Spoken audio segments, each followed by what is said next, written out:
75세의 김순자 여사에게 이민호 선생이 재혼을 청한 바로 그날, 그녀는 스스로도 믿기지 않는 용기를 내어 한 가지 조건을 내걸었다. 그 조건은 훗날 두 사람의 남은 생을 온기로 채워줄 하나의 의식이 되었지만, 그 순간에는 그저 오랜 세월 굳게 닫혀있던 마음의 문을 아주 조심스럽게 열어 보이는 신호에 불과했다. 이야기는 그보다 몇 달 전, 봄 기운이 채 가시지 않은 어느 조용한 오후에서 시작된다. 김순자 여사의 하루는 언제나처럼 고요하게 흘러갔다. 남편과 사별한 지 10년.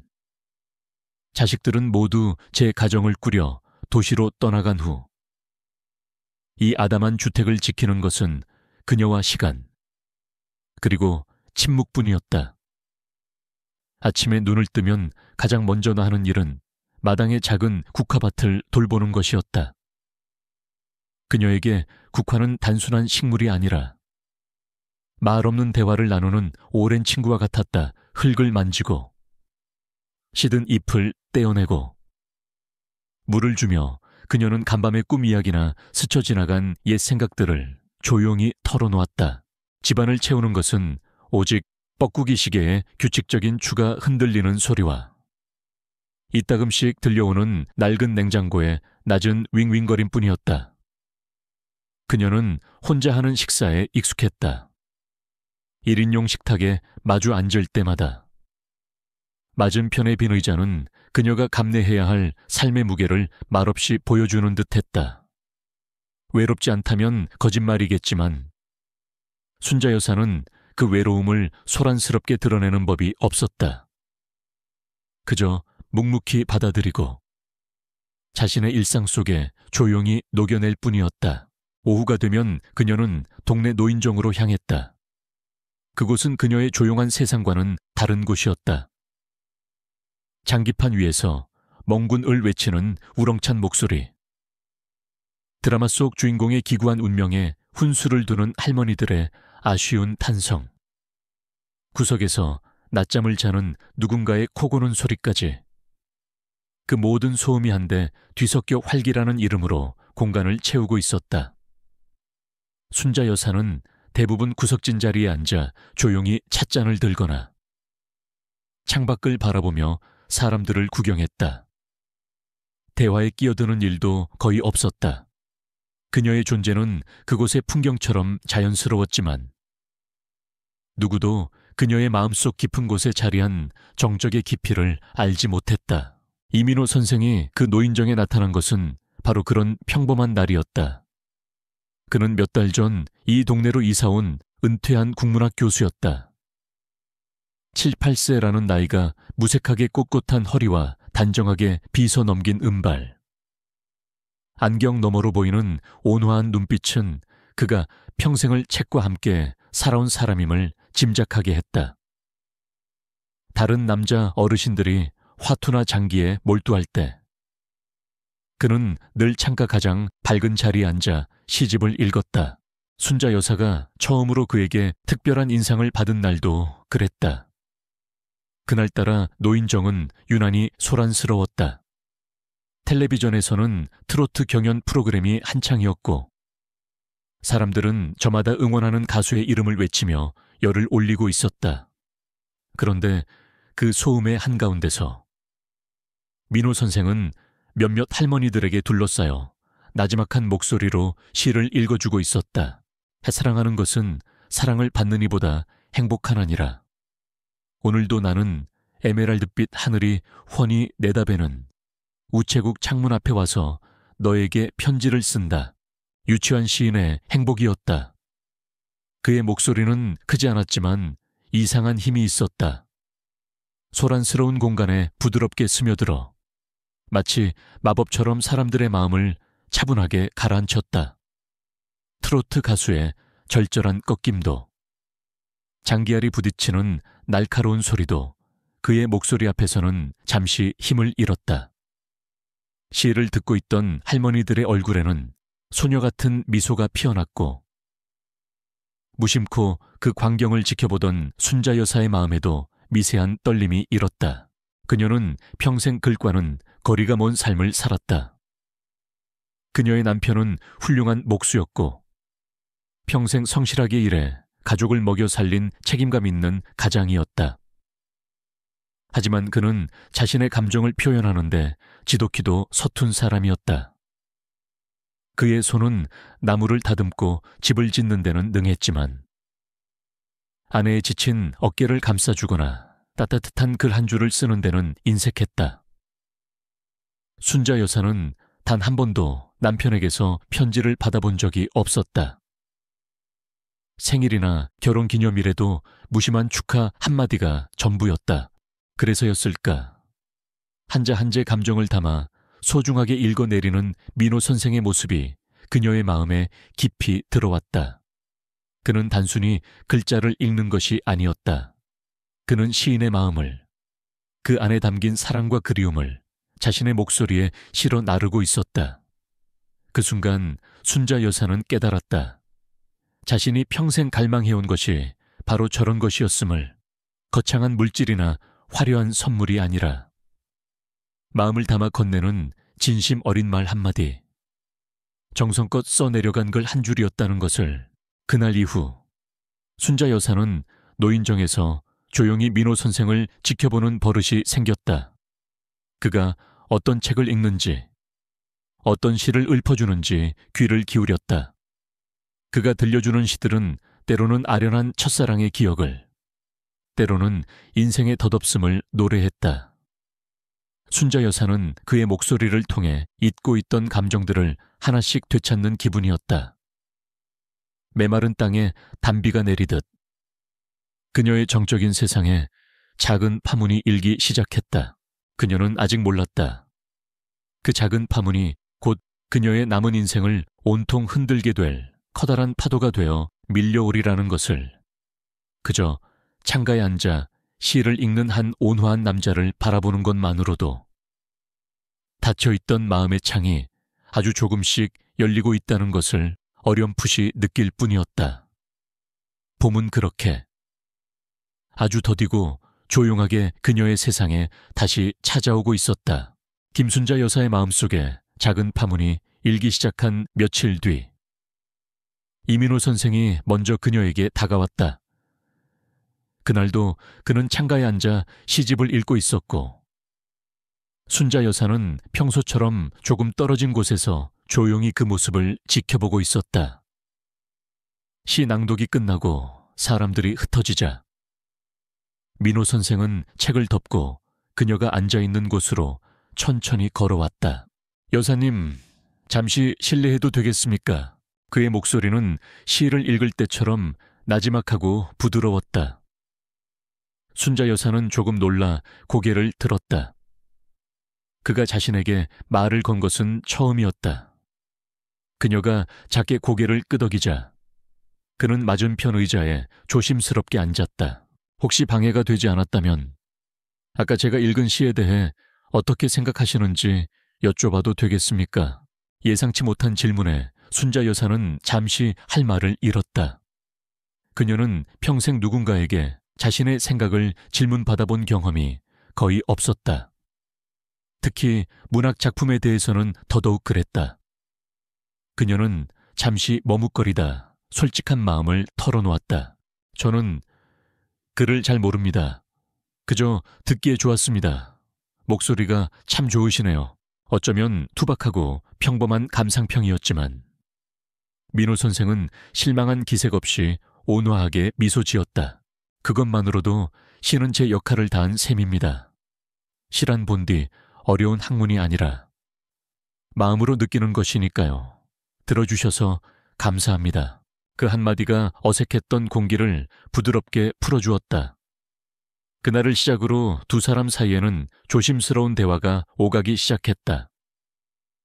민호 선생은 노인정에서 그녀를 만나면 늘 먼저 다가와 인사를 건넸고 날씨 이야기나 동네의 소소한 소식 같은 평범한 주제로 대화를 이끌었다. 그는 결코 그녀를 재촉하거나 부담스럽게 하지 않았다. 순자 여사는 오랜 시간 닫아두었던 마음의 빗장을 아주 조금씩, 스스로도 느끼지 못할 만큼 서서히 열고 있었다. 봄이 지나고 여름이 왔다. 맴맴 우는 매미 소리가 동네를 가득 채우던 어느 날 오후, 민호 선생이 그녀에게 함께 산책할 것을 제안했다. 날이 좋은데 저기 가을가라도 잠시 걷는 게 어떻겠습니까? 혼자 걷는 것보다 둘이 걷는 것이 더 멀리 갈 수 있다더군요. 순자 여사는 잠시 망설였지만 그의 따뜻한 눈빛을 외면할 수 없어 조용히 고개를 끄덕였다. 그렇게 두 사람의 동행이 시작되었다. 그들은 노인정에서 나와 가을로 이어지는 작은 흙길을 나란히 걸었다. 민호 선생은 자신의 이야기를 잔잔한 시냇물처럼 풀어놓았다. 교수로 재직하던 시절의 일화, 먼저 세상을 떠난 아내와의 추억, 그리고 평생을 위로해 주었던 문학에 대한 사랑까지 순자 여사는 대부분 말없이 듣기만 했다. 하지만 그녀의 침묵은 어색한 침묵이 아니었다. 그것은 상대의 이야기에 온전히 귀를 기울이는 깊은 공감의 침묵이었다. 민호 선생은 그녀의 그런 점을 알아보았다. 그는 자신의 말이 허공에 흩어지는 것이 아니라 그녀의 마음속에 차곡차곡 쌓이고 있음을 느낄 수 있었다. 때때로 순자 여사는 자신의 이야기를 아주 조금씩 꺼내놓았다. 마당의 국화가 올해는 유난히 꽃송이가 크다는 이야기, 시장 좌판의 할머니가 덤으로 얹어준 오이 이야기 같은 아주 사소한 것들이었다. 하지만 민호 선생은 그 모든 이야기를 마치 세상에서 가장 흥미로운 이야기인 양진지하게 들어주었다. 두 사람의 산책은 어느새 매일의 약속처럼 되었다. 계절이 바뀌는 것을 함께 지켜보았다. 여름의 짙은 녹음이 가을의 오색 단풍으로 물들고 공기가 서늘해질수록 두 사람의 마음은 반대로 점점 더 따뜻해졌다. 이제 그들의 대화에는 침묵보다 웃음이 더 많아졌다. 순자 여사는 민호 선생 앞에서 웃는 법을 다시 배우고 있었다. 수십 년 만에 처음으로 그녀는 누군가와 함께 있는 시간이 고요한 집보다 더 편안하게 느껴진다고 생각했다. 그리고 운명적인 그날이 찾아왔다. 하늘은 수정처럼 맑았고 길 위에는 노란 은행잎이 융단처럼 깔려 있었다. 두 사람은 평소처럼 가을가를 걷고 있었다. 한참 동안 말없이 걷던 민호 선생이 갑자기 걸음을 멈추고 그녀를 돌아보았다. 그의 얼굴에는 평소의 온화함에 더해 약간의 긴장감과 진지함이 서려 있었다. 선자 씨, 그가 처음으로 그녀의 이름을 다정하게 불렀다. 순자 여사는 놀라 그를 바라보았다. 우리는 인생의 봄과 여름을 이미 다른 곳에서 보냈습니다. 각자의 자리에서 뜨겁게 살았고 또 아파했지요. 하지만 어쩌면 신이 우리에게 마지막 가을과 겨울을 함께 보낼 기회를 주신 건지도 모릅니다. 그는 잠시 숨을 고르고는 떨리는 손으로 그녀의 손을 조심스럽게 잡았다. 주름지고 거친 그녀의 손에서 지난 세월의 고단함이 느껴졌다. 남은 시간이 얼마나 될지는 아무도 모릅니다. 하지만 그 시간이 얼마가 되었든 순자 씨의 곁에서 당신의 손을 잡고 함께 걷고 싶습니다. 당신의 아침과 저녁을 돌보고 당신의 말벗이 되어주고 싶습니다. 저와 남은 인생을 함께 해주시겠습니까? 그것은 화려하지 않았지만 그의 진심이 온전히 담긴 고백이었다. 순자 여사의 심장이 세차게 뛰기 시작했다. 지난 10년간 멈춰있던 것만 같던 심장이었다. 그녀의 눈앞에 지난 수십 년의 외로웠던 결혼 생활과 남편 사별 후에 적막했던 시간들이 스쳐 지나갔다. 그리고 지금 눈앞에 이 남자가 그 모든 시간을 보상해 주려는 듯 따뜻한 눈빛으로 자신을 바라보고 있었다. 행복해도 될까? 이 나이에 다시 누군가에게 마음을 열고 기대어도 되는 걸까? 오랜 침묵이 흘렀다. 은행잎 하나가 바람에 날려 그녀의 어깨 위로 사뿐히 내려앉았다. 마침내 그녀는 결심한 듯 천천히 입을 열었다. 그녀의 목소리는 아주 작았지만 그 안에 담긴 무게는 결코 가볍지 않았다. 만약 우리가 한 집에서 살게 된다면 저와 한 가지 약속을 해주실 수 있겠어요? 민호 선생의 얼굴에 안도와 기쁨의 미소가 번졌다. 그는 뭐든 할 수 있다는 듯 고개를 끄덕였다. 물론입니다. 말씀만 하세요. 무엇이든. 순자 여사는 그의 눈을 똑바로 바라보았다. 그 깊고 따뜻한 눈동자를 마주하며 그녀는 평생 가슴속에 묻어두었던 가장 깊은 갈망을 꺼내놓았다. 매일 저에게 편지를 써주세요. 순간 민호 선생의 얼굴에 번지던 미소가 그대로 굳어버렸다. 기쁨과 안도감으로 빛나던 그의 눈동자의 당혹감과 이해할 수 없다는 표정이 스쳐 지나갔다. 그는 이 세상 그 어떤 어려운 조건이라도 예상했었지만 이것만큼은 아니었다. 매일 편지를 써달라는 말, 그 지극히 단순하고도 기이한 조건 앞에서 국문학 교수는 아무런 대답도 하지 못했다. 매일 저에게 편지를 써주세요. 그 말이 뱉어진 순간 노란 은행잎이 내려앉은 길 위에는 잠시 시간이 멈춘 듯한 정적이 흘렀다. 이민호 선생은 마치 난생 처음 들어보는 언어를 마주한 사람처럼 눈을 깜빡였다. 그의 손에 잡혀있던 김순자 여사의 손에서 온기가 서서히 사라지는 것이 느껴졌다. 편지요. 매일 말입니까? 그가 간신히 되물었다. 그의 목소리에는 놀라움과 함께 아주 옅은 그러나 분명한 실망감이 섞여 있었다. 그는 그녀가 재산 문제나 자식들의 동의 같은 현실적인 조건을 말하리라 짐작했다. 혹은 과거의 상처 때문에 망설이며 시간을 더 달라고 할지도 모른다고 생각했다. 하지만 매일 쓰는 편지라니 그것은 78세의 노 교수가 이해하기에는 너무나 낭만적이거나 혹은 너무나 비현실적인 요구였다. 그는 어색하게 웃어 보이며 잡고 있던 그녀의 손을 놓았다.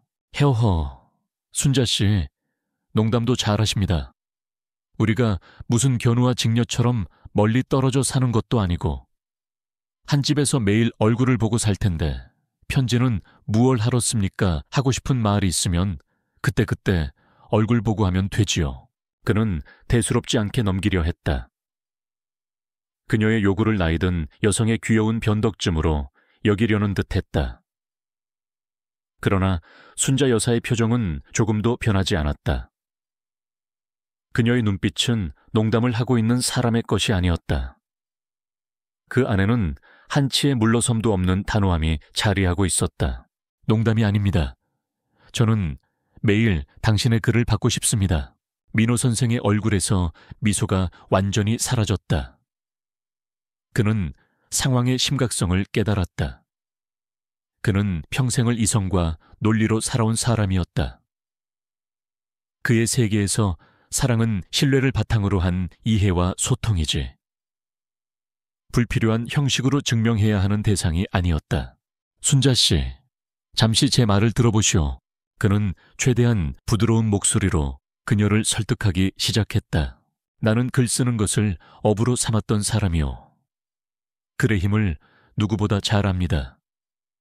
하지만 한 집에 사는 부부가 매일 편지를 주고받는다는 것은 솔직히 말해 좀 비합리적으로 들립니다. 우리의 시간은 얼마 남지 않았어요. 그 귀한 시간을 편지지에 잉크를 묻히는 데 쓰는 것보다 서로의 눈을 보고 손을 잡고 따뜻한 말을 한마디라도 더 나누는 것이 낫지 않겠습니까? 제 존재만으로는, 제 목소리만으로는 부족한 것입니까? 그의 말은 논리정연했다. 합리적이었고 설득력도 있었다. 하지만 그의 말이 한마디 한마디 이어질수록 순자 여사의 눈빛은 서서히 빛을 잃어갔다. 그녀의 마음속으로 차가운 한기가 스며드는 것 같았다. 그녀가 원했던 것은 합리적인 설명이나 효율적인 소통 방식이 아니었다. 그녀는 그저 자신의 오랜 상처와 갈망을 그가 아무런 질문 없이, 아무런 토를 달지 않고 그저 받아들여 주기를 바랐을 뿐이었다. 그녀는 아무 대답도 하지 않았다. 그저 고개를 가로저을 뿐이었다. 그녀의 그 침묵의 거절이 민호 선생의 마음에 작은 생채기를 냈다. 그는 자신의 진심이, 자신의 존재 자체가 의심받고 있다는 생각에 자존심이 상했다. 왜 그래야만 하는지 이유라도 들을 수 있겠소. 내가 당신을 사랑하는 마음을 믿지 못하는 겁니까? 매일 종이 위에 활자로 확인해야만 안심이 되는 것이요. 그의 목소리가 자신도 모르게 조금 높아졌다. 순자 여사는 입술을 작게 깨물었다. 그 이유를 설명하기 시작하면 자신의 초라하고 외로웠던 지난 수십 년의 세월을 모두 꺼내 보여야만 했다. 그것은 구차한 변명처럼 들릴 것이고 죽은 남편을 원망하는 꼴밖에 되지 않을 터였다. 그녀는 그렇게까지 하며 이 관계를 이어가고 싶지는 않았다. 만약 그가 자신의 이 기이한 요구를 이해하지 못한다면 그는 애초에 그녀의 사람이 아니었던 것이다. 이유는 없습니다. 그저 저의 조건일 뿐입니다. 차가운 대답이었다. 두 사람 사이에 흐르던 따뜻한 공기는 가을 바람에 실려 순식간에 흩어져 버렸다. 아름답던 은행나무 길은 이제 그저 집으로 돌아가야 할 멀고 낯선 길처럼 느껴졌다. 그날 집으로 돌아오는 길, 두 사람은 아무 말도 하지 않았다. 평소라면 도란도란 이야기를 나누며 걸었을 그 길에 무거운 침묵만이 흘렀다. 나란히 걷고 있었지만 두 사람 사이에는 보이지 않는 거대한 벽이 세워진 듯했다. 그 이후 며칠 동안 두 사람의 관계는 급격히 냉각되었다. 매일 이어지던 산책은 자연스럽게 끊겼다. 노인정에서 마주쳐도 어색한 눈인사만 나눌 뿐. 민호 선생은 더 이상 그녀에게 다가오지 않았다. 그는 다른 사람들과 장기를 두거나 텔레비전을 보는데 시간을 보냈고 더 이상 창가에 앉아 시를 읽지 않았다. 그의 목소리가 사라진 노인정은 순자 여사에게 다시 예전의 소란스럽고 무의미한 공간으로 돌아왔다. 순자 여사는 다시 혼자가 되었다. 그녀는 마당의 국화를 돌보며 아무렇지 않은 척했지만 마음 한구석이 시리게 아파왔다. 그녀는 자신의 고집이 과연 옳았는지 스스로에게 몇 번이고 되물었다. 하지만 그럴 때마다 수십 년간 텅 비어 있던 우체통과 단 한 번도 남편의 필체를 본 적 없는 자신의 기억이 고개를 들었다. 이것은 단순한 고집이 아니라 그녀가 남은 생을 온전히 살아가기 위해 반드시 필요한 마지막 구명조끼와 같은 것이었다. 민호 선생 역시 혼란스러운 시간을 보냈다. 그는 순자 여사를 향한 자신의 마음이 진심이라는 것을 의심치 않았다. 그는 그녀의 고요함과 깊은 눈빛에 끌렸다. 하지만 그녀의 이해할 수 없는 조건은 그를 좌절하게 만들었다. 그는 그것이 과거의 망령에 사로잡힌 비이성적인 집착이라고 생각했다. 사랑은 서로를 자유롭게 하는 것이지 억압하거나 시험하는 것이 아니라고 믿었다. 그렇게 두 사람은 서로의 입장을 한치도 굽히지 않은 채 각자의 세상 속에서 서로를 향한 그리움과 원망을 동시에 키워가고 있었다. 펜의 침묵은 단순히 편지를 쓰지 않는다는 물리적인 행위를 넘어 두 마음 사이의 소통이 완전히 끊어졌음을 의미하는 차가운 상징이 되어버렸다. 가을이 깊어지고 있었고 두 사람의 마음에는 겨울이 너무 일찍 찾아오고 있었다. 이민호 선생과 냉랭한 침묵의 시간을 보내는 동안 김순자 여사는 자주 낡은 자개장을 열어보곤 했다. 장롱 깊숙한 곳에는 그녀가 젊은 시절부터 간직해온 작은 오동나무 상자가 있었다. 그 안에는 아이들의 촛돌 사진, 낡은 건강보험증, 남편의 사망진단서, 그리고 집문서 같은 빛바랜 서류들이 들어있었다. 그녀의 50년 세월이 그 안에 압축되어 있었지만 정작 그녀가 평생토록 받고 싶었던 단 한 가지는 그 안에 없었다. 바로 마음이 담긴 편지였다. 그 상자를 볼 때마다 그녀는 죽은 남편 박상철을 떠올렸다. 그리고 왜 자신이 이민호 선생에게 그토록 모질고 완고하게 굴 수밖에 없는지를 스스로 납득하곤 했다.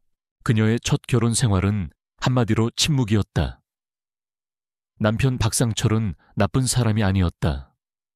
그는 누구보다 성실한 목수였고 평생 가족을 위해 헌신했다. 술주정을 하거나 손찌검을 하는 일도 없었다. 동네 사람들은 모두 그를 책임감 강하고 과묵한 사람이라고 칭찬했다. 하지만 그의 아내였던 순자에게 그 과묵함은 평생에 걸쳐 그녀의 영혼을 서서히 갉아먹는 독이었다. 남편은 감정을 표현하는 방법을 전혀 모르는 사람이었다.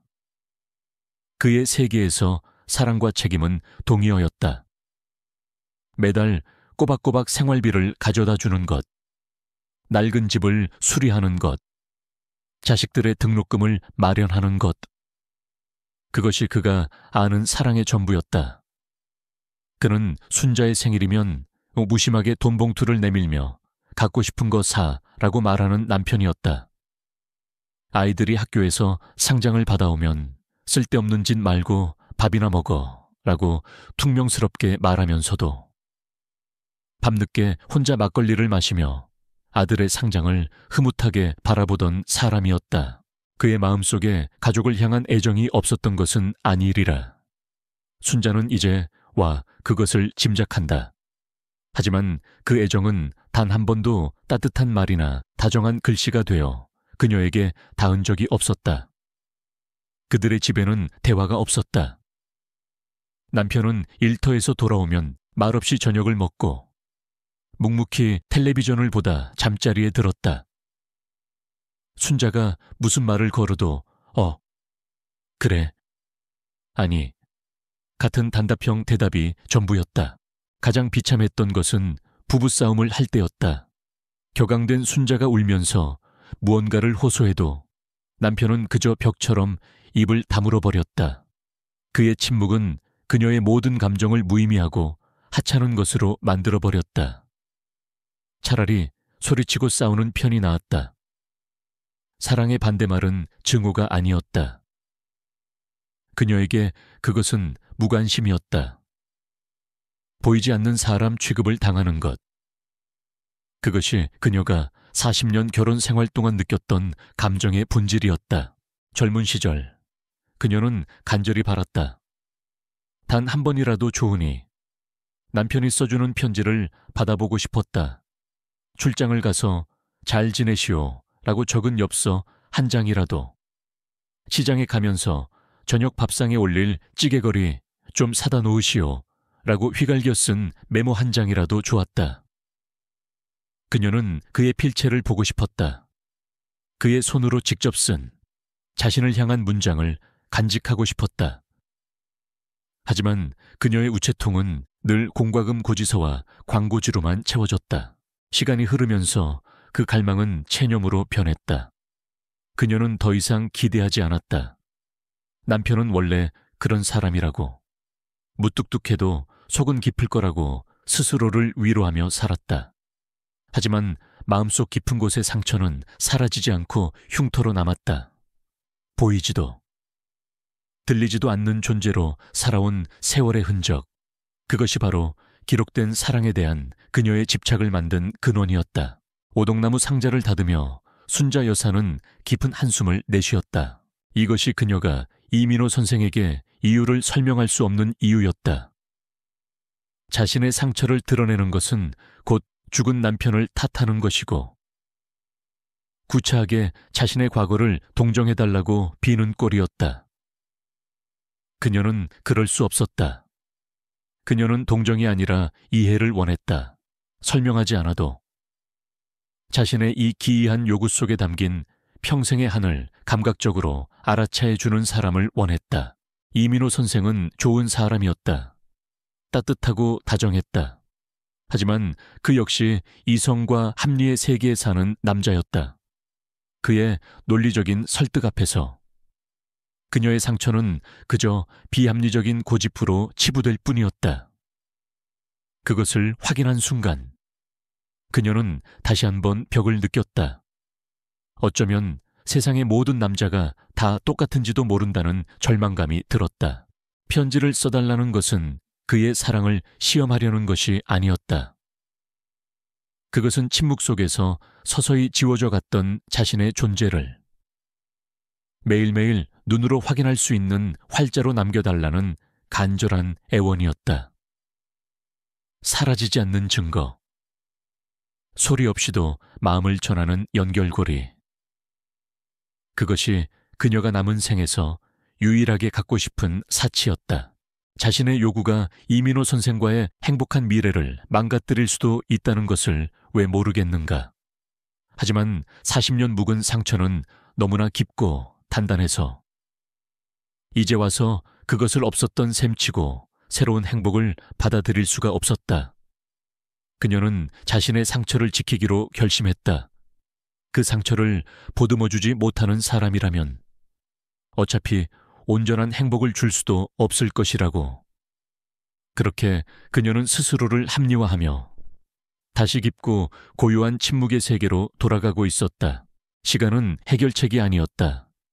그저 어색한 침묵의 깊이를 더하고 오해의 벽을 더 높이 쌓아 올릴 뿐이었다.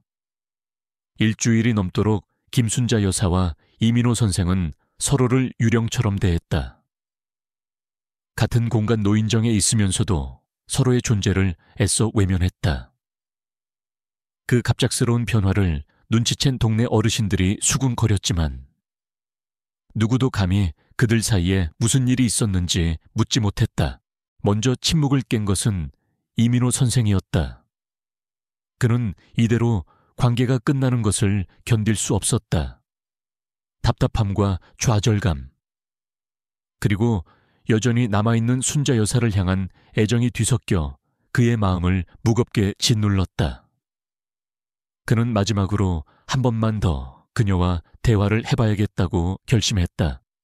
이성적으로, 차분하게. 어느 날 오후 노인정을 나서는 순자 여사를 그가 따라 나섰다. 순자 씨, 잠시만. 그의 목소리에 순자 여사의 걸음이 우뚝 멈췄다. 그녀는 돌아보지 않았다. 드릴 말씀이 있습니다. 이렇게 길 위에서 할 이야기는 아닌 것 같으니 저 앞 찻집에서 잠시만 시간을 내주시겠습니까? 그의 목소리는 간절했지만 순자 여사의 마음은 이미 얼어붙어 있었다. 하지만 그녀는 그의 제안을 거절하지 않았다. 어쩌면 그녀 역시 이 무의미한 냉전의 끝을 보고 싶었는지도 모른다. 그녀는 아무 말 없이 고개를 끄덕였고 두 사람은 나란히 동네의 작은 전통 찻집으로 향했다. 찻집 안은 따뜻한 대추차 향으로 가득했다. 두 사람은 창가 구석진 자리에 마주 앉았다. 끓어오르는 찬물 소리만이 두 사람 사이에 어색한 침묵을 채우고 있었다. 민호 선생이 먼저 어렵게 입을 열었다. 그동안 잘 지내셨습니까? 의례적인 안부였다. 순자 여사는 그저 작게 고개를 끄덕였다. 민호 선생은 찻잔을 매만지며 본론으로 들어갔다. 순자 씨, 나는 며칠 동안 당신의 그 조건에 대해 많이 생각해 보았소. 아무리 생각해도 나는 당신의 뜻을 이해하기가 어렵습니다. 사랑하는 사람들이 매일 얼굴을 보며 사는데 굳이 편지라는 형식을 빌려야 할 이유를 모르겠단 말이오. 그의 목소리는 차분했지만 그 안에는 이미 단단한 결론이 서 있었다. 그는 이해하려 노력한 것이 아니라 자신의 논리를 재확인했을 뿐이었다. 순자 여사는 대답 대신 묵묵히 찻잔만 내려다보았다. 그녀의 그런 태도가 민호 선생의 마음속에 있던 인내심의 불씨를 조금씩 흔들기 시작했다. 왜 대답이 없으시오? 내 말이 틀렸습니까? 당신은 지금 과거의 어떤 기억 때문에 나를 밀어내고 있는 것이오. 내가 당신의 그 과거까지 책임져야 할 의무는 없는 것 아닙니까? 그의 목소리가 조금씩 날카로워졌다. 과거라는 단어가 순자 여사의 가슴에 비수처럼 꽂혔다. 그녀는 천천히 고개를 들어 그를 바라보았다. 그녀의 눈빛이 차갑게 식어 있었다. 더 할 말이 없으시면 이만 일어나겠습니다. 그녀가 자리에서 일어나려 하자 민호 선생의 감정이 폭발하고 말았다. 그는 자신도 모르게 언성을 높였다. 찻집 안에 있던 몇몇 손님들이 깜짝 놀라 그들을 돌아보았다. 대체 왜 이러는 겁니까? 내가 당신에게 뭘 그렇게 잘못했소? 진심으로 당신을 아끼고 남은 생을 함께하고 싶다는 내 마음이 그렇게 가볍게 보입니까? 당신이 원하는 게 대체 뭐요? 죽은 남편에게서 받지 못했던 걸 나한테서 받으려는 보상 심리 같은 거요. 순간 순자 여사의 세상이 무너져 내리는 것 같았다. 그는 결국 가장 잔인한 말로 그녀의 상처를 헤집어 놓았다. 그녀가 평생을 지켜온 마지막 자존심을 그저 낡은 과거에 대한 보상 심리로 치부해버린 것이다. 분노보다 더 큰 슬픔이 그녀를 덮쳤다. 눈물이 핑 돌았지만 그녀는 이를 악물고 눈물을 삼켰다. 이 남자 앞에서 약한 모습을 보이고 싶지 않았다. 그녀는 떨리는 목소리로 그러나 분명하게 말했다. 당신 말이 맞을지도 모르겠네요. 그녀의 의외의 수긍에 민호 선생은 잠시 할 말을 잃었다. 그녀는 텅 빈 눈으로 그를 응시하며 말을 이었다. 하지만 당신은 틀렸어요. 나는 당신에게서 무언가를 보상받고 싶은 게 아니에요. 나는 그저 이해받고 싶었을 뿐입니다. 내가 왜 그런 사람이 되었는지, 내 마음에 어떤 흉터가 있는지 말하지 않아도 알아주길 바랐던 제가 어리석었지요. 그녀는 작은 한숨을 내쉬었다. 그 한숨 속에 수십 년의 회한이 담겨 있었다. 그리고 그녀는 마지막 말을 꺼냈다. 그 말은 찻집의 따뜻한 공기를 순식간에 얼려버릴 만큼 차갑고 단호했다. 누군가와 함께 있으면서 외로운 것보다 차라리 혼자인 편이 낫겠어요. 우리 인연은 여기까지인 것 같습니다. 그 말을 끝으로 그녀는 자리에서 일어났다. 더 이상 미련 없다는 듯 단 한 번도 뒤돌아보지 않고 찻집 문을 열고 나갔다. 쨍그랑 마치 무언가 깨지는 듯한 소리가 민호 선생의 귓가에 울렸다. 그것은 찻잔이 깨지는 소리가 아니었다. 자신이 쌓아 올린 이성과 논리의 성이 그녀의 마지막 한마디에 산산조각 나는 소리였다. 그는 멍하니 그녀가 사라진 문을 바라보았다. 테이블 위에는 김이 오르다 12개의 찻잔이 놓여 있었다. 한 잔은 거의 그대로, 다른 한 잔은 한 모금도 차에 마시지 않은 상태였다. 따뜻했던 대추차는 이제 두 사람의 관계처럼 싸늘하게 식어가고 있었다. 그는 논쟁에서 이겼을지 몰라도 모든 것을 잃었다는 것을 깨달았다. 찻집을 나온 이민호 선생은 자신이 어떻게 집까지 걸어왔는지 기억하지 못했다. 그의 머릿속은 온통 김순자 여사가 남기고 간 마지막 말로 가득 차 있었다. 누군가와 함께 있으면서 외로운 것보다 차라리 혼자인 편이 낫겠어요. 그 말은 날카로운 유리 조각이 되어 그의 심장을 후벼 팠다. 처음에는 분노가 치밀었다. 자신의 진심을 이토록 매정하게 내팽개치다니. 고집불통에 과거에만 사로잡혀 현재를 볼 줄 모르는 답답한 여자라는 생각에 화가 났다. 그는 자신의 이성적인 설득이 옳았다고, 그녀가 비이성적일 뿐이라고 스스로를 방어했다. 하지만 현관문을 열고 텅 빈 집으로 들어서는 순간 그 단단하던 자기 방어의 벽이 힘없이 무너져 내렸다. 아내와 사별한 후 몇 년간 익숙해졌던 집안의 고요함이 그날따라 유난히 무겁고 적대적으로 느껴졌다. 이전까지는 평화로운 안식처였던 공간이 이제는 그의 실패와 어리석음을 비웃는 거대한 무덤처럼 느껴졌다. 그는 소파에 주저앉아 멍하니 허공을 바라보았다. 함께 있으면서 외롭다는 말의 의미를 그는 이제야 조금씩 곱씹기 시작했다. 그것은 단순한 변덕이나 투정이 아니었다. 그 말 속에는 한 사람이 평생을 견뎌온 고통의 무게가 담겨 있었다. 그는 문득 깨달았다. 자신이 그녀의 조건에만 집중한 나머지 그 조건을 내걸 수밖에 없었던 그녀의 사람을 전혀 보려 하지 않았다는 것을. 평생을 문학 텍스트를 분석하고 행간의 의미를 읽어내는 일에 자부심을 가졌던 자신이 정작 살아있는 한 사람의 마음조차 제대로 읽어내지 못했다는 사실에 끔찍한 자괴감이 몰려왔다. 그는 그녀의 요구를 자신의 이성으로 재단하고 분석하고 평가하려 들었다. 사랑을 학문처럼 대한 것이다. 그 오만함이 결국 모든 것을 망쳤다. 며칠 동안 그는 폐인처럼 지냈다. 노인정에도 나가지 않았다.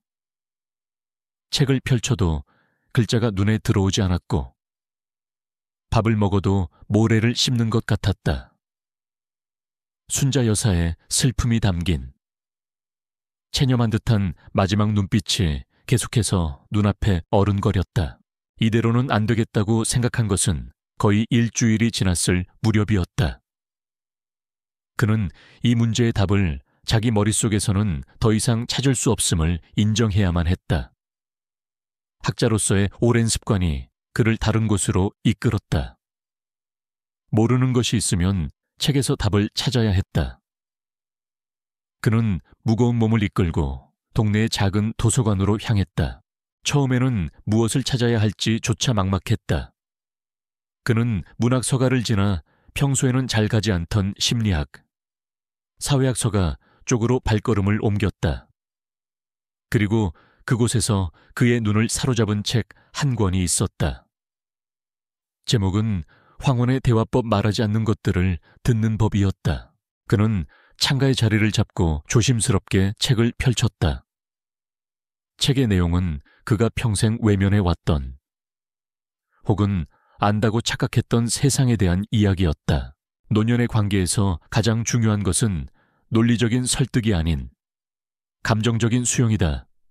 특히 오랜 세월 감정적 소외를 경험한 이들에게 말은 더 이상 신뢰의 대상이 아닐 수 있다. 그들에게는 눈에 보이고 손에 잡히는 지속적이고 상징적인 행위가 그 어떤 달콤한 언어보다 더 큰 위로와 안정감을 준다. 한 문장이 망치처럼 그의 머리를 내리쳤다. 그는 감정적 소외라는 단어 앞에서 숨을 멈췄다. 순자 여사가 평생을 겪었을지도 모를 세상이었다. 그는 다음 장을 넘겼다. 배우자에게 반복적으로 비합리적인 요구를 하는 것처럼 보이는 행동은 종종 과거에 채워지지 않았던 깊은 정서적 갈망의 표현일 수 있다. 이때 그 요구의 표면적인 내용, 매일 전화해 주어보다 그 이면에 숨겨진 핵심 감정, 나는 매일 당신에게 중요한 사람이라는 것을 확인받고 싶어를 읽어내는 것이 관계 회복의 열쇠다. 상대의 요구를 비난하는 순간, 당신은 그의 상처를 짓밟는 것과 같다. 책장이 넘어가는 소리가 유난히 크게 들렸다. 그는 책을 덮고 눈을 감았다. 모든 조각이 맞춰지고 있었다. 순자 여사가 원했던 것은 편지라는 종이 조각이 아니었다. 그녀가 원했던 것은 나는 매일 당신을 생각하고 있습니다. 당신은 나에게 소중한 존재입니다. 라는 무언의 메시지였다. 그녀는 침묵 속에서 살아왔기에 침묵이 아닌 다른 것으로 사랑을 확인받고 싶었던 것이다. 자신이 찻집에서 내뱉었던 잔인한 말들이 떠올랐다. 당신은 지금 과거에 어떤 기억 때문에 나를 밀어내고 있는 것이오. 죽은 남편에게서 받지 못했던 걸 나한테서 받으려는 보상 심리 같은 거요. 그는 자신의 말이 얼마나 폭력적이었는지 깨달았다. 그녀의 상처를 이해하기는커녕 오히려 그 상처를 그녀의 결점으로 몰아쓰고 비난했다. 그는 부끄러움에 얼굴을 들 수 없었다. 평생 쌓아온 지식과 교양이 한순간에 무너져 내리는 기분이었다. 그는 똑똑한 바보. 글자는 알지만 마음은 읽지 못하는 문맹에 불과했다.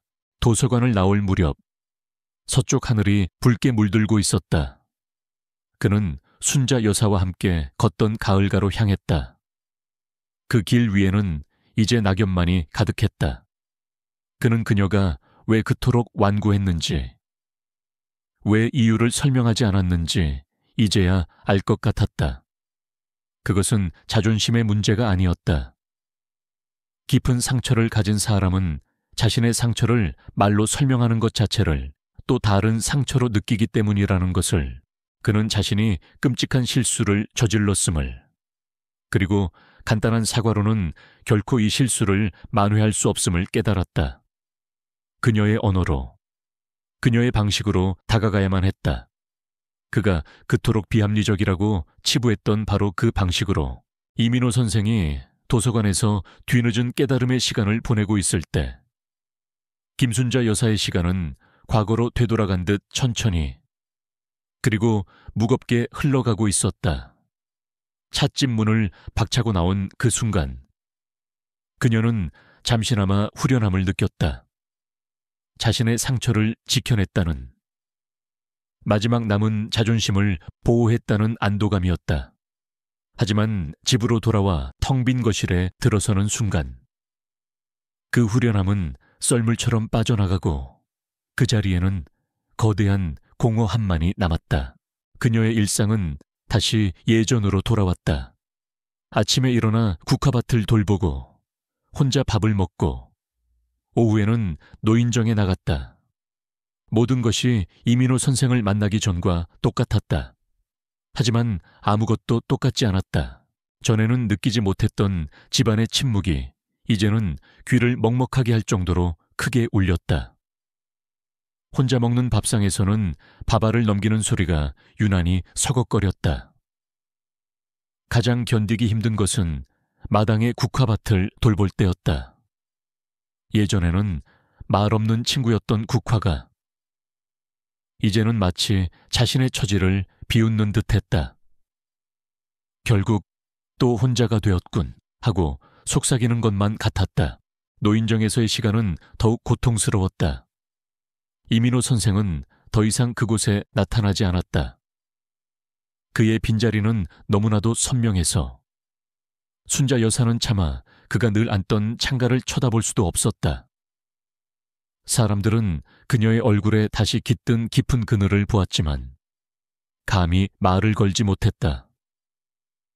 그녀는 다시 아무에게도 말을 걸 수 없는 투명한 섬이 되어버렸다. 밤이 되면 후회가 파도처럼 밀려왔다. 정말 이것이 최선이었을까? 그가 내뱉었던 모진 말들은 분명 상처가 되었지만 그 말 속에 담긴 그의 좌절감과 아픔을 그녀라고 왜 몰랐을까? 자신이야말로 그의 진심을 편지라는 형식으로 시험하려 했던 것은 아닐까? 어쩌면 조금만 더 부드럽게, 조금만 더 솔직하게 자신의 과거를 털어놓았더라면 상황이 달라지지 않았을까? 수많은 만약들이 그녀의 머릿속을 떠다녔다. 하지만 이내 고개를 저었다. 아니, 그는 이해하지 못했을 것이다. 그는 자신의 상처를 보상심리라고 명명하지 않았던가. 그 단어 하나만으로도 그와 그녀 사이에는 건널 수 없는 강이 흐르고 있음을 확인한 셈이었다. 그녀는 그렇게 자신의 결정을 정당화하며 애써 마음을 다잡았다. 그러던 어느 날 저녁이었다. 여느 때처럼 혼자 텔레비전을 보며 저녁을 먹고 있을 때였다. 갑자기 가슴을 쥐어짜는 듯한 통증과 함께 숨이 턱 막혀왔다. 눈앞이 아찔해지면서 식은땀이 흘렀다. 그녀는 간신히 식탁을 붙잡고 거친 숨을 몰아쉬었다. 이러다 죽는구나 하는 공포가 엄습했다. 다행히 극심한 통증은 몇 분 만에 가라앉았지만 그녀의 온몸은 힘이 쭉 빠져버렸다. 그 순간 그녀를 덮친 것은 죽음에 대한 공포가 아니었다. 그것은 지독한 외로움과 무서운 후회였다.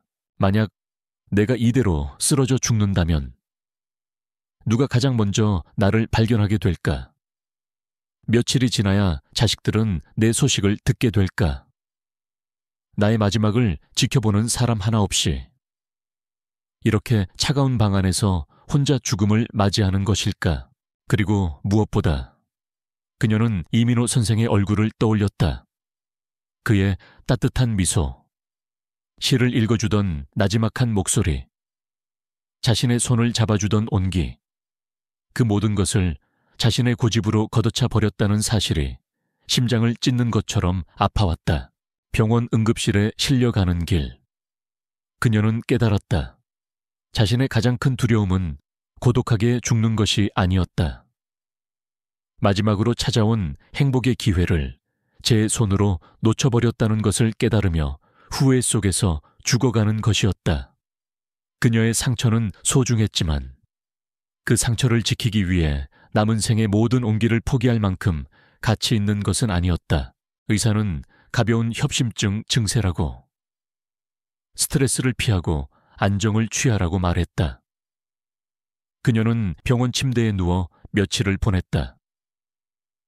소독약 냄새가 진동하는 하얀 병실의 고요함 속에서 그녀는 자신의 삶을, 그리고 자신의 상처를 처음으로 객관적으로 바라볼 수 있었다. 남편의 침묵이 상처를 준 것은 사실이다. 하지만 그 침묵 속에서도 그는 나름의 방식으로 가족을 지켜왔다. 이제 와서 죽은 사람을 원망한들 무엇이 달라질까? 과거는 과거일 뿐이었다. 중요한 것은 현재, 그리고 얼마 남지 않은 미래였다. 이민호 선생은 그녀의 죽은 남편이 아니었다. 그는 다른 사람이었다. 그녀는 그에게 죽은 남편의 그림자를 덮어씌우고 과거의 기준으로 그를 재단하는 어리석은 짓을 저질렀다. 그녀는 그에게 이해를 강요했지만 정작 자신은 그를 이해하려는 노력을 조금도 하지 않았다. 퇴원을 앞둔 날, 순자 여사는 결심했다. 이대로 모든 것을 끝낼 수는 없다고. 먼저 손을 내밀 용기는 없었지만 만약 그에게서 다시 연락이 온다면 그때는 자신의 모든 것을 솔직하게 털어놓으리라고. 자신의 아팠던 과거와 어리석었던 고집을 모두 인정하고 용서를 구하리라고. 하지만 그 연락이 과연 올까? 이미 자신에게 크게 실망하고 상처받았을 그가 다시 자신을 찾아줄까? 불안감이 엄습했다. 그녀는 그저 창밖을 바라보며 기적처럼 그의 소식이 들려오기만을 간절히 기도할 뿐이었다. 그녀의 굳게 닫혔던 마음의 빗장이 뒤늦은 후회와 함께 서서히 풀리고 있었다. 죄책감과 후회 속에서 며칠을 보낸 이민호 선생은 더 이상 집에만 틀어박혀 있을 수 없었다. 그는 무엇이라도 해야만 했다. 사과를 할 수 있을지, 한다고 해서 그녀가 받아줄지는 알 수 없었지만 이대로 모든 것을 끝내버리는 것은 스스로를 용납할 수 없는 일이었다. 그는 용기를 내어 다시 노인정으로 향했다. 혹시라도 그곳에서 김순자 여사를 마주칠 수 있지 않을까 하는 신락 같은 희망을 품고서였다. 하지만 노인정에서 그를 맞이한 것은 순자 여사의 모습이 아니라 그녀에 대한 충격적인 소식이었다. 그가 구석에 앉아 어색하게 주위를 살피고 있을 때 할머니 두 분이 나누는 대화가 그의 귀에 날아와 박혔다. 김순자 여사 말이야. 그 양반 며칠 전에 밤에 쓰러져서 병원에 실려갔다는구먼. 어머나, 웬일이래. 어디가 안 좋으셨다나. 심장이 좀 안 좋다고 하더라고. 다행히 큰일은 아니라고는 하는데. 며칠 입원해야 한다지 뭐야.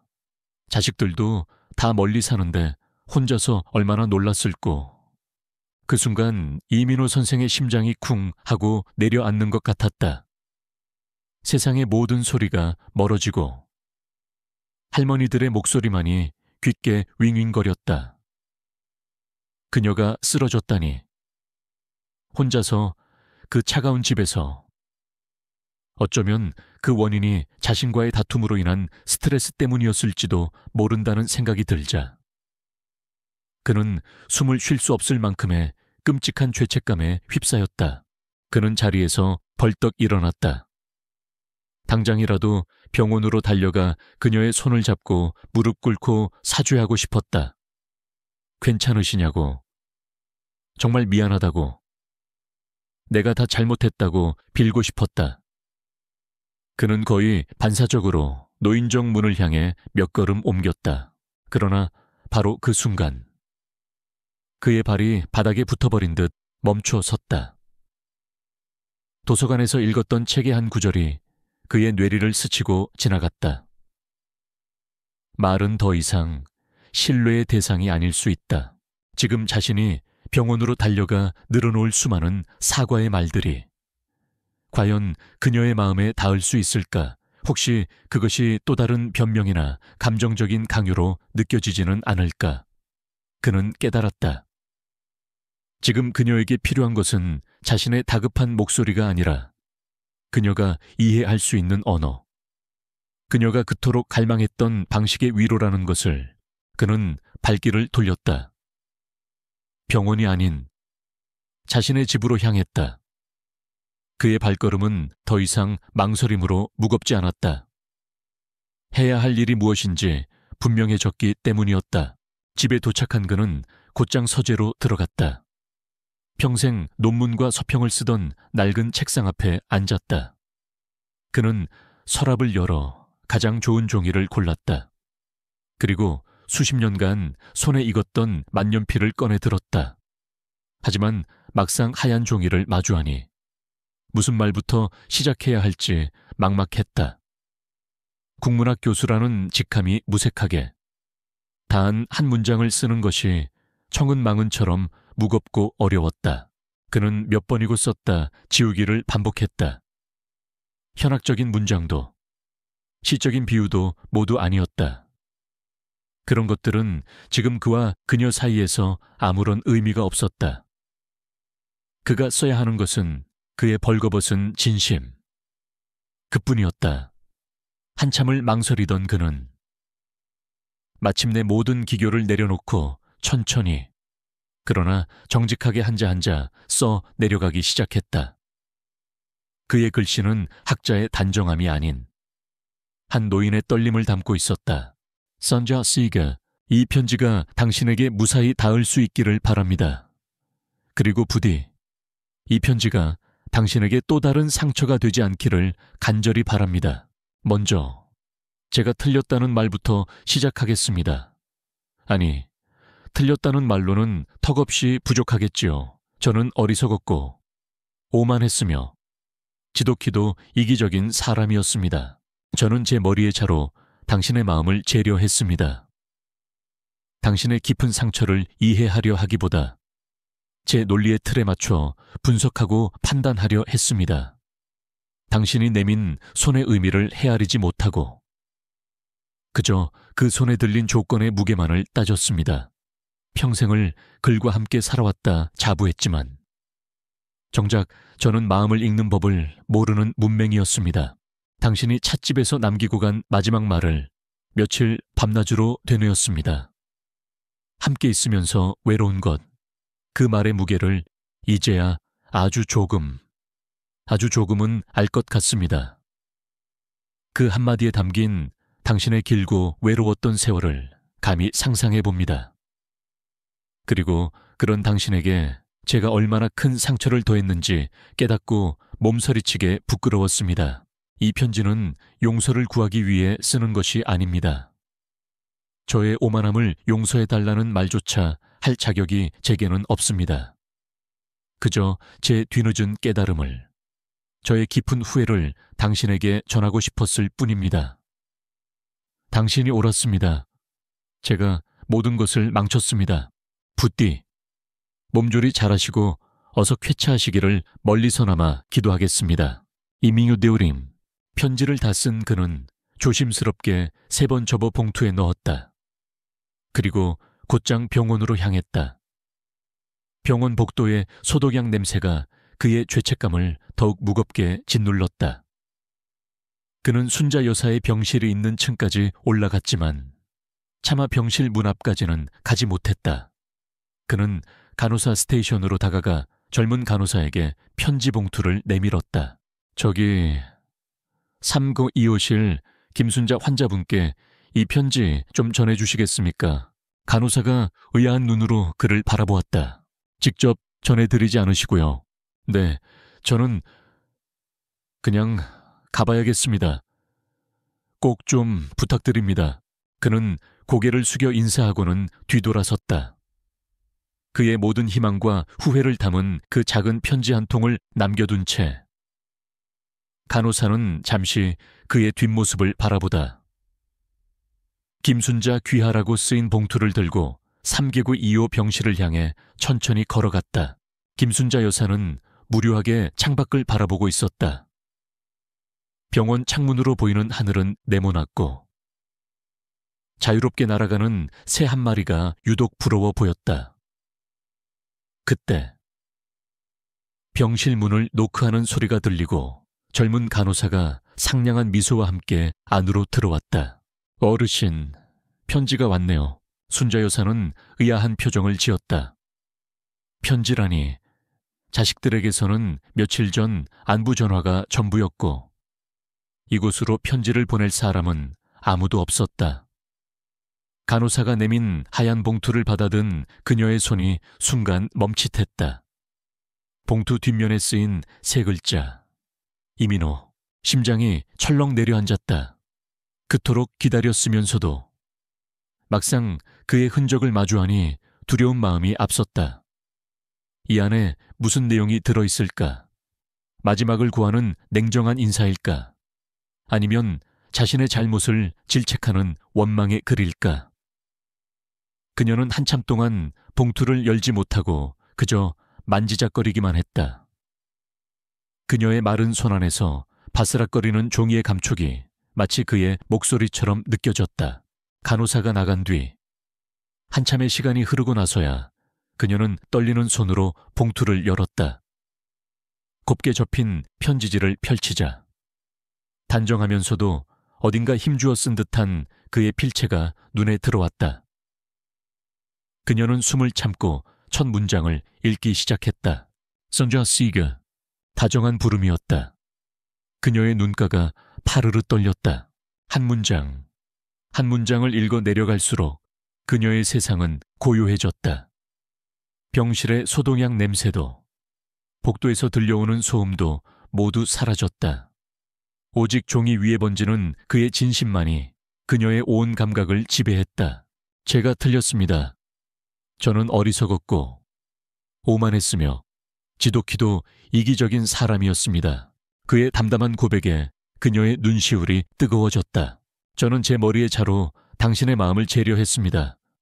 당신이 내민 손의 의미를 헤아리지 못하고 그녀는 더 이상 글자를 제대로 읽을 수 없었다. 눈물이 시야를 가렸기 때문이었다. 그녀는 손등으로 눈물을 훔쳐내고 다시 편지를 읽어 내려갔다. 그가 자신의 마지막 말을, 함께 있으면서 외로운 것이라는 그 말을 밤낮으로 되뇌었다는 구절을 읽었을 때 그녀는 마침내 무너져 내렸다. 흐느낌이 터져 나왔다. 40년간 남편의 침묵 속에서 사겨야 했던 서름. 혼자가 된 후 10년간 견뎌야 했던 적막함. 그리고 그를 만나 잠시 행복했다가 다시 혼자가 되었을 때의 절망감까지. 그 모든 세월의 응어리가 뜨거운 눈물이 되어 뺨을 타고 흘러내렸다. 그것은 슬픔의 눈물이 아니었다. 한평생 처음으로 받아보는 온전한 이해와 위로의 눈물이었다. 그는 그녀의 상처를 분석하지 않았다. 그저 자신의 어리석음을 고백하며 그녀의 아픔을 고스란히 끌어안았다. 이 편지 한 장은 그녀가 평생토록 남편에게서, 아니 세상에게서 듣고 싶었던 단 한마디의 말과도 같았다.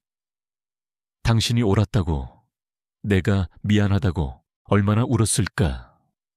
눈물과 함께 마음속의 모든 원망과 후회가 씻겨나가는 기분이었다.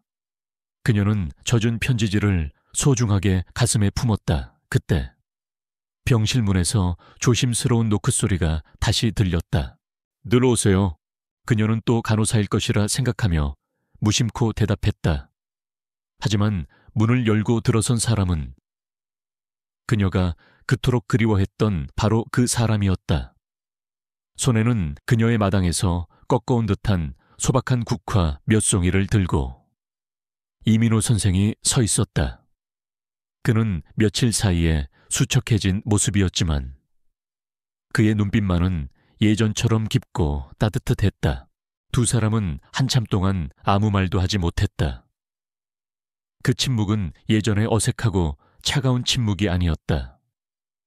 모든 오해를 넘어선 두 마음이 나누는 따뜻하고 충만한 교감의 시간이었다. 먼저 침묵을 깬 것은 순자 여사였다. 그녀는 가슴에 품고 있던 편지를 고쳐 안으며 작지만 분명한 목소리로 말했다.